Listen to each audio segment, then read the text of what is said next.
Video में आगे बढ़ने से पहले एक रिक्वेस्ट है, ये हमारे और भी दो चैनल है, इन दोनों का लिंक आपको इस वीडियो के डिस्क्रिप्शन में मिल जाएगा। प्लीज़ ये दोनों चैनल भी सब्सक्राइब कर लेना। यहाँ पर भी डेली मैं आप लोगों के लिए शेयर बाजार से कनेक्टेड वीडियो पोस्ट करता रहता हूँ। चलिए आगे बढ़ते हैं इस वीडियो के टॉपिक के ऊपर। इसके पहले भी कुछ वीडियो मैं पब्लिश कर चुका हूँ, वो वीडियोस अगर अब तक आपने नहीं देखे तो आप चाहिए तो हमारे चैनल के वीडियो सेक्शन में जाकर उन वीडियोस को देख सकते हो। तो देखिए, एक बहुत ही बड़ी खबर यहाँ पर निकल कर आ रही है सुज़लॉन एनर्जी इस पर्टिकुलर कंपनी या स्टॉक के बारे में। इसका जो प्रीवियस ट्रेडिंग डे का प्राइस है वो 58 रुपीज़ के करीब का है। फ्लैट पॉजिटिव मोमेंटम हमको देखने को मिल रहा है, लेकिन अभी जो खबर निकल कर आ रही है हो सकता है उसके वजह से सोमवार में काफ़ी अच्छा खासा नेगेटिव सेंटिमेंट का एक्शन भी स्टॉक में हमको देखने को मिल जाए। तो ये खबर एक्चुअली है क्या, उसको जरा फटाफट यहाँ पर हम एक एक करके जल्दी से देख लेते हैं। तो सुज़लॉन एनर्जी और इसके कुछ फॉर्मर सीनियर ऑफिशियल्स जो है उनके ऊपर सेबी ने जुर्माना यानी फाइन यहाँ पर लगा दिया है। ये पेनल्टी या जो फाइन है वो कितना है, 28.95 करोड़ के करीब का यहाँ पर ये नंबर बताया जा रहा है। अब हो सकता है कुछ लोगों को ये नंबर कुछ ज़्यादा बड़ा दिखाई ना देता हो, लेकिन देखिए पेनल्टी तो पेनल्टी होती है, और ये पेनल्टी सुज़लॉन एनर्जी के साथ साथ इस कंपनी के जो पुराने सीनियर ऑफिशियल से इनके ऊपर लगा दिया। तो कहीं ना कहीं ओवरऑल ब्रांड इमेज की बात करें, इसके ऊपर भी कहीं ना कहीं इसका इंपैक्ट होता हुआ देखने को मिलेगा। अब देखिए, ये जो पेनल्टी मारा है इसके पीछे का रीज़न की बात करें तो एक इशू जिसका कनेक्शन फाइनेंशियल रिपोर्टिंग से लेके इंटरनल ग्रुप का जो ट्रांजैक्शन है उससे कनेक्शन में जो नज़र आ रहा था, ये इसके पीछे का रीज़न है। इसके कारण इनको यहाँ पर पेनल्टी लगता हुआ हमको देखने को मिल रहा है। ये पर्टिकुलर एक्शन के कारण कहीं ना कहीं सुज़लॉन को जो शेयर है या जो कंपनी है, कहीं ना कहीं एक बहुत ही बड़ा डिस्कशन का पॉइंट अभी के टाइम पे बाजार में बना हुआ है। तो कहीं ना कहीं इसके ऊपर बाजार का फोकस बहुत ज़्यादा यहाँ पर आने वाले समय में बढ़ता हुआ नज़र आ सकता है। अब सेबी ने यहाँ पर क्या क्या चीज़ बोली है, पेनल्टी लगाई, तो उसके बारे में ये भी देखना और जानना उतना ही इंपॉर्टेंट है। तो देखिए, कुछ कुछ फाइनेंशियल रिपोर्ट्स की बात करें, उसमें कहीं ना कहीं इन्होंने कंपनी का जो रियल फाइनेंशियल पोजीशन है उसको क्लियरली नहीं दिखाया। मतलब यहाँ पर कुछ गड़बड़ी इन्होंने कर दी है, ये वाला आरोप सेबी ने इनके ऊपर लगा दिया है। इसके अलावा सर्टेन इंटरनल ट्रांजैक्शन है, इसके ऊपर भी कहीं ना कहीं चिंता का विषय यहाँ पर बढ़ चुका है। सेबी की तरफ से ये बयान आते हुए हमको देखने को मिल रहे हैं। सेबी ने ये बोला है ट्रांसपेरेंट और एक्यूरेट फाइनेंशियल का जो रिपोर्टिंग है वो बहुत ही महत्वपूर्ण रहता है एक निवेशक का ट्रस्ट के लिए, जो यहाँ पर इन्होंने उसका सीधा सीधा तरीके से उल्लंघन किया है। तो इसके पीछे के कुछ रीजंस भी यहाँ पर हमको देखने को मिल रहे हैं कि सेबी का जो ये पर्टिकुलर यहाँ पर जो कमेंटर निकल कर आ रहा है उसके पीछे का रीजन क्या है और सेबी ने यहाँ पर क्या क्या बोला है। तो पेनल्टी अराउंड 29 करोड़ के आसपास की थी, उसमें भी सेबी ने किसके ऊपर कितना इंडिविजुअली यहाँ पर अमाउंट चार्ज किया है वो भी इन्होंने मेंशन किया है।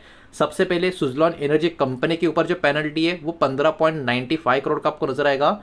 उसके बाद विनोद आर टंटी करके जो है, जो फॉर्मर एग्जीक्यूटिव और वाइस चेयरमैन थे कंपनी के, उनके ऊपर का जो पेनल्टी है वो 5.75 करोड़ का यहाँ पर बताया जा रहा है। उसके बाद गिरीश आर टंटी की बात करें, इनके ऊपर 5.45 करोड़ का पेनल्टी यहाँ पर बताया जा रहा है। उसके बाद कृति जे वागाड़िया, इनका ऊपर 1.5 करोड़ का पेनल्टी है, ये फॉर्मर सीएफओ थी।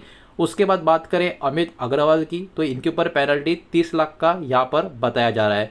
सेबी ने इनको कहा भी है, इन सारी की सारी पार्टीज को, कि ये जो पेनल्टी का पेमेंट है 45 दिनों के अंदर हो जाना चाहिए। अगर ये हुआ नहीं तो ऑब्वियस सी बात है इसके बाद भी और कुछ ना कुछ एक्शन यहाँ पर लिए जा सकते हैं।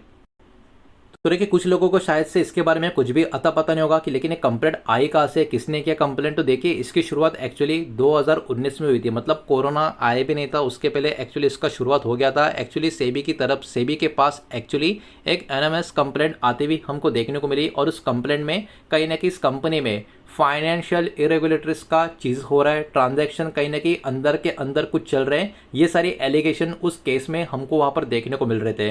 तो उसके बाद सेबी ने ऑब्वियस सी बात है इसके ऊपर एक्शन लिया, इन्वेस्टिगेशन अपना शुरू कर दिया, और कंपनी के पूरे जो फाइनेंशियल रिकॉर्ड्स है कहाँ से कब तक आप देख सकते हो, फाइनेंशियल ईयर 2014-15 से लेके 2020-21 तक के जितने भी फाइनेंशियल रिकॉर्ड थे उन सारा का सारा रिकॉर्ड को सेबी ने इन्वेस्टिगेशन करना शुरू कर दिया। फॉरेंसिक ऑडिटर की बात करें, उसको भी अपॉइंट किया गया खास करके इस पर्टिकुलर एग्जामिनेशन के लिए। तो आप सोच सकते हो कितने बड़े लेवल के ऊपर ये इन्वेस्टिगेशन सेबी की तरफ से यहाँ पर कंडक्ट किया गया था। अब इसमें बहुत सारी चीज़ें उसके बाद बाजार में क्लियरिटी सामने आने लगी कि मेन इशू एक्चुअली इस केस का क्या है। एक्चुअली 2014 में सुज़लॉन एनर्जी ने ट्रांसफ़र किया था अपना ओएमएस। ओएमएस का मतलब होता है ऑपरेशन और मेंटेनेंस का जो सर्विस होता है वो किसको, मतलब ये जो बिजनेस है इन्होंने, इनका एक सब्सिडरी है SGSL इनको ट्रांसफ़र किया गया था 2000 करोड़ का वर्थ में वैल्यू में।